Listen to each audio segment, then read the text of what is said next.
Welcome to my YouTube channel टेकजीन। इस video से हम ट्रीज का एक बहुत इंपॉर्टेंट कॉन्सेप्ट स्टार्ट करेंगे which is AVL tree. AVL tree आपके लिए एक बहुत इंपॉर्टेंट कॉन्सेप्ट है, ये डीएसए का एक बहुत इंपॉर्टेंट कॉन्सेप्ट है और ये आपके इंटरव्यू क्वेश्चन से रिलेटेड भी एक बहुत इंपॉर्टेंट कॉन्सेप्ट है। इसको हम कोई एक वीडियो में कवर नहीं करेंगे, इस पर भी हमारी कुछ वीडियोज़ आएंगी। आज की वीडियो हमारी थ्योरेटिकल वीडियो रहेगी जिसमें हम देखेंगे कि एवीएल ट्री क्या है, किस प्रॉब्लम को ये सॉल्व करता है, किस तरह से काम करता है, कैसे ये प्रॉब्लम को सॉल्व करता है। ये सारी चीजें हम आज की वीडियो में थ्योरेटिकली डिस्कस करने वाले हैं। अगर आपने अभी तक इस प्लेलिस्ट को एक्सेस नहीं किया तो भाई जल्दी से इस प्लेलिस्ट को एक्सेस कर लो, ज्यादा से ज्यादा शेयर करो क्योंकि यहां पर आपको डीएसए बिल्कुल स्टार्टिंग से लेकर एंड तक सिखाया जा रहा है। ठीक है, तो इस प्लेलिस्ट को जरूर एक्सेस करो और ज्यादा से ज्यादा शेयर करो। सबसे पहले हम बात करेंगे एवीएल ट्री पर आने से भी पहले कि बीएसटी बाइनरी सर्च ट्री में ऐसी क्या प्रॉब्लम थी और किस तरह से उस प्रॉब्लम को ये एवीएल ट्री सॉल्व करता है। ठीक है, तो हमें सबसे पहले तो बाइनरी सर्च ट्री की प्रॉब्लम पता होनी चाहिए।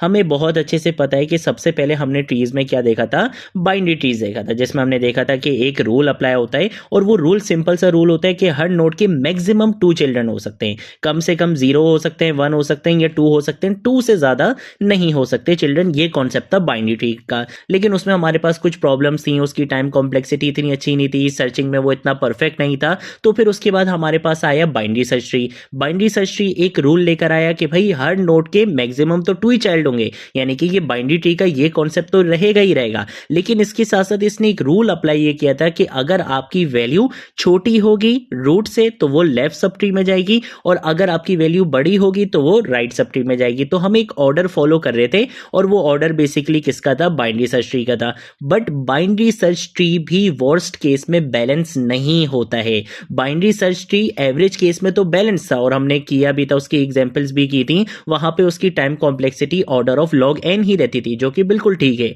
लेकिन वर्स्ट केस में बाइनरी सर्च ट्री की time complexity order of log n से ऑर्डर ऑफ एन चली जाती है। अब वो वर्स्ट केस कहां पे आता है, वो वर्स्ट केस बेसिकली आता है यहां पर कि जब आपका ट्री एक ही साइड पर ग्रो कर रहा होता है, जिसे हम राइट स्क्यू भी कहते हैं या लेफ्ट स्क्यू भी कहते हैं। या आप और इन सिंपल वर्ड्स में ये समझ लो कि आपकी वैल्यूज कुछ ऐसी रहती हैं, सॉर्टेड वैल्यूज रहती हैं, नियरली सॉर्टेड वैल्यूज रहती हैं। जब आप अपनी सॉर्टेड वैल्यूज को नियरली सॉर्टेड वैल्यूज को इंसर्ट करते रहते हो बाइनरी सर्च ट्री में, तो आपका जो ट्री होता है वो वन डायरेक्शन में, एक ही डायरेक्शन में क्या करता रहता है, ग्रो करता रहता है। तो अगर वो राइट साइड पे सिर्फ ग्रो करता रहेगा उसे हम राइट स्क्यू कहते हैं, और अगर आपका ट्री लेफ्ट साइड पे ग्रो करता रहेगा उसे हम लेफ्ट स्क्यू कहते हैं। जैसे कि मैं आपको इसकी एक डायग्राम भी दिखाता हूं। लेट सपोज हमारे पास ये वैल्यूज हैं और हमें बोला गया कि बाइनरी सर्च ट्री में आपने ये वैल्यूज इंसर्ट करनी है। तो पहले मैंने 10 इंसर्ट करा, उसके बाद आया 20, तो 20 तो 10 से बड़ा है तो वो राइट साइड पे जाएगा, तो 20 यहां पे आ गया। फिर आया 30, 10 से भी बड़ा है, 20 से भी बड़ा है तो वो राइट साइड पे आ गया। फिर आया 40, वो 10 से भी बड़ा है, 20 से भी बड़ा है, 30 से भी बड़ा है तो वो राइट साइड पे आ गया। अब आप अगर देखो तो मेरा जो ट्री है वो एक ही डायरेक्शन में एक ही साइड पे ग्रो कर रहा है, और वो किस डायरेक्शन में ग्रो कर रहा है, राइट साइड पे ग्रो कर रहा है, इसलिए हम इसको कहते हैं राइट स्क्यू। अब यहां पे प्रॉब्लम क्या आएगी, यहां पे प्रॉब्लम आएगी हमारे पास सर्चिंग में, यहां पे प्रॉब्लम आएगी हमारे पास इंसर्शन में, ठीक है, यहां पे प्रॉब्लम आएगी हमारे पास डिलीशन में, जहां पर हमें पता है कि बाइनरी सर्च ट्री को हमें time complexity order of log n देनी चाहिए। बट यहां पे ये जो वर्स्ट केस मेरे पास बनाए, इस वर्स्ट केस की वजह से जो हमारी टाइम कॉम्प्लेक्सिटी होगी वो वापस ऑर्डर ऑफ एन चली जाएगी, जो कि बाइनरी ट्री में भी होती थी। तो ये हमारे पास क्या होता है, अनबैलेंस्ड ट्री होता है। बाइनरी सर्च ट्री की सिर्फ एक ही प्रॉब्लम थी, और वो प्रॉब्लम क्या थी कि वर्स्ट केस सिनेरियो में जबकि आपका जब ट्री होता है, बाइनरी सर्च ट्री होता है, वो कंप्लीटली क्या बन जाता है, अनबैलेंस्ड बाइनरी सर्च ट्री बन जाता है। तो उसकी जो टाइम कॉम्प्लेक्सिटी होती है वो क्या बन जाती है, ऑर्डर ऑफ एन बन जाती है। ठीक है, तो आपका जो बाइनरी सर्च ट्री होता है ना वो बिल्कुल उस लिंक लिस्ट की तरह ही वर्क कर रहा होता है कि ये एक टाइप ऑफ क्या बन चुका है, आपका लिंक लिस्ट ही बन चुकी है।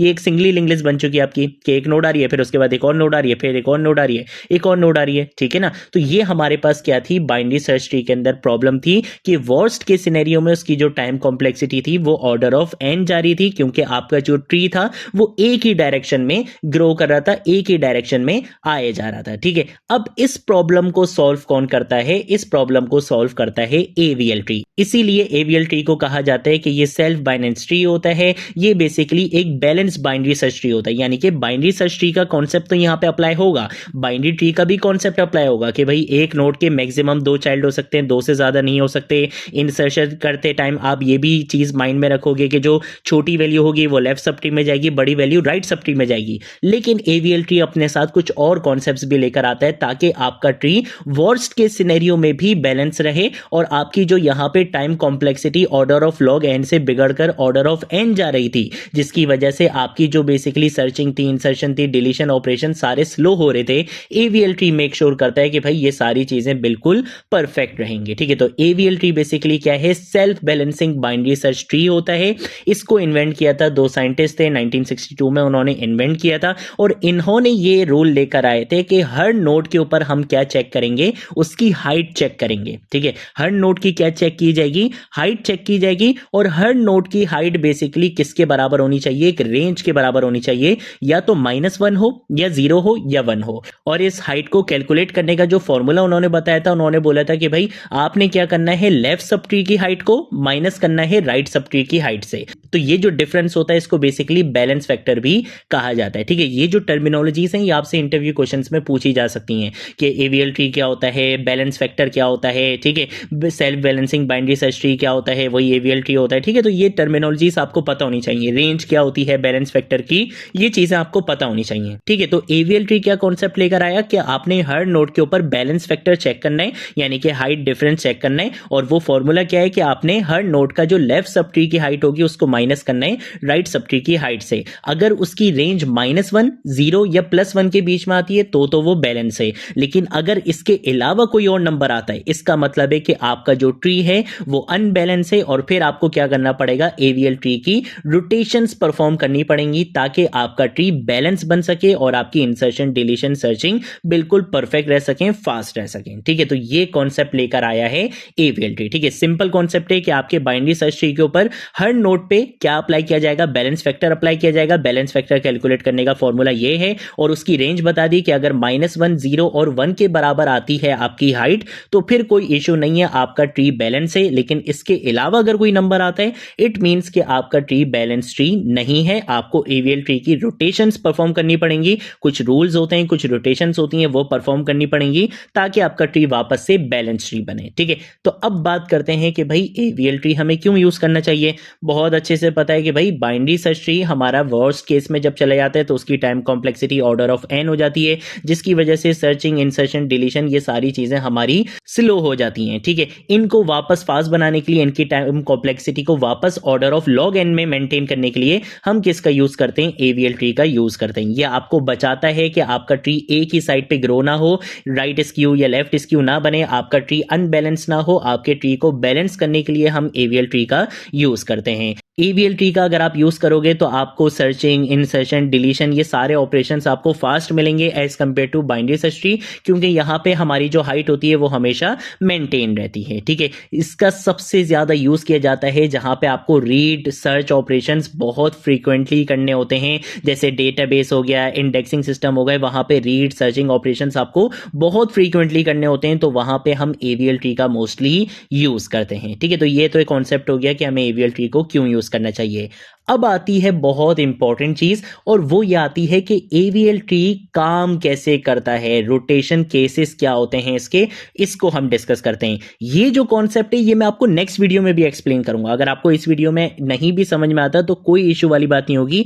नेक्स्ट वीडियो में मैं आपको विद डायग्राम इनके जो रोटेशन केसेस हैं, 4 रोटेशन केसेस हैं, 4 रोटेशन केसेस में आपको नेक्स्ट वीडियो में विद डायग्राम एक्सप्लेन करूंगा। तो अगर इस वीडियो में आपको नहीं भी समझ में आया तो कोई प्रॉब्लम वाली बात नहीं है, नेक्स्ट वीडियो में गारंटेड आपको यहां पे सारी चीजें समझ में आएंगी। ठीक है, तो एवीएल ट्री की जो मैंने आपको बताया ना कि ये अनबैलेंस से बैलेंस में आने के लिए रोटेशन अप्लाई करता है। ठीक है, तो वो जो रोटेशन होती है वो उसके 4 केसेस होते हैं। ठीक है, अब वो 4 केसेस क्या होते हैं, पहला केस आता है लेफ्ट रोटेशन, जैसे हम एल रोटेशन भी कहते हैं। इसमें क्या होता है कि अगर आपने बेसिकली एक नोड इंसर्ट करी लेफ्ट सब ट्री के लेफ्ट चाइल्ड में और आपकी जो हाइट है वो बिगड़ गई, यानी कि उसकी जो बैलेंस फैक्टर आया वो -1, 1 और 0 के अलावा कोई और नंबर आया, कब आया, जब आपने लेफ्ट सब ट्री के लेफ्ट चाइल्ड में कोई वैल्यू इंसर्ट की। तो फिर इसका सोल्यूशन क्या होता है कि आप सिंपल क्या करो, एक राइट रोटेशन परफॉर्म कर दो, यानी कि आप अपने ट्री को राइट रोटेट कर देते हो, राइट साइड पे उसको रोटेट कर देते हो, तो उससे क्या होता है आपका ट्री बैलेंस हो जाता है। कैसे होगा वो हम नेक्स्ट वीडियो में देखेंगे।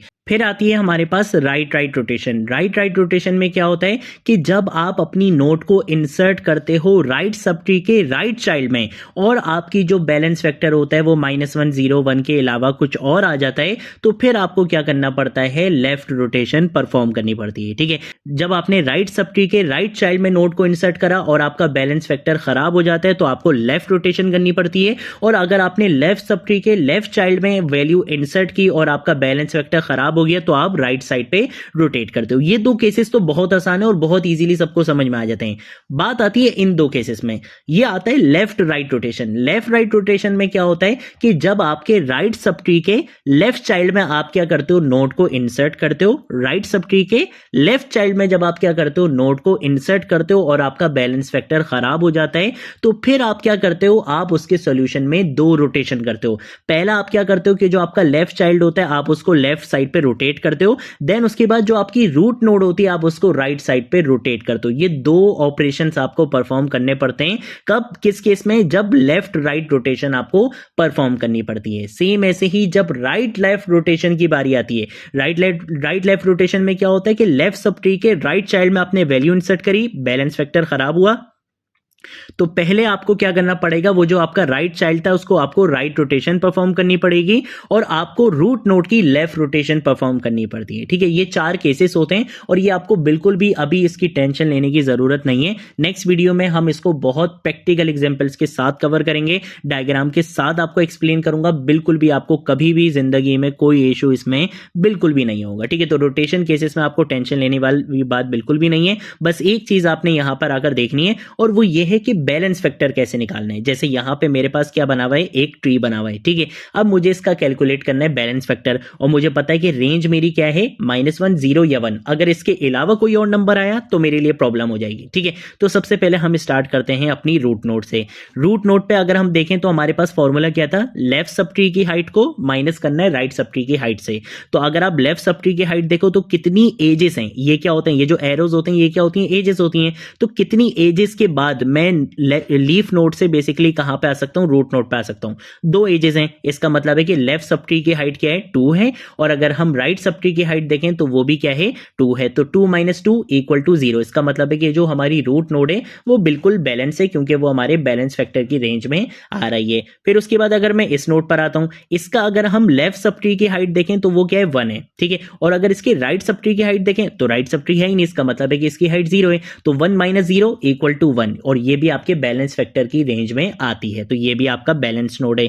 फिर उसके बाद हम आते हैं इस नोड पे, इसका ना तो लेफ्ट सब ट्री है ना ही राइट सब ट्री है, इसका मतलब है 0 - 0 = 0। तो ये भी बैलेंस फैक्टर की रेंज में आती है। और सेम ऐसे ही यहां पे भी आप देखोगे तो ये भी आपका बैलेंस फैक्टर है। ठीक है, तो ये बेसिकली क्या होता है, इस तरह से हम हर नोड के ऊपर क्या करते हैं, बैलेंस फैक्टर को कैलकुलेट करते हैं। और जहां पे हमारा बैलेंस फैक्टर क्या होता है, खराब होता है, खराब होने का मतलब क्या है कि वो बैलेंस फैक्टर की वैल्यू इस रेंज के अलावा कोई आती है, तो हम एवीएल ट्री का यूज करते हैं, रोटेशन केसेस का यूज करते हैं और फिर हम अपने ट्री को क्या करते हैं, बैलेंस करते हैं। ठीक है, तो ये हमारे पास कॉन्सेप्ट होता है एवीएल ट्री का। कोई चीज नहीं समझ आए नीचे कमेंट सेक्शन में पूछ लेना, सोशल मीडिया अकाउंट्स में पूछ लेना, मैं जरूर आप लोगों को रिस्पॉन्ड करूंगा। नेक्स्ट वीडियो में हमने क्या करना है, हमने एवीएल ट्री के रोटेशन केसेस को डिस्कस करना है। ठीक है, ये थी हमारी आज की वीडियो। अब हम मिलेंगे नेक्स्ट वीडियो में नेक्स्ट टॉपिक के साथ, तब तक के लिए बाय बाय।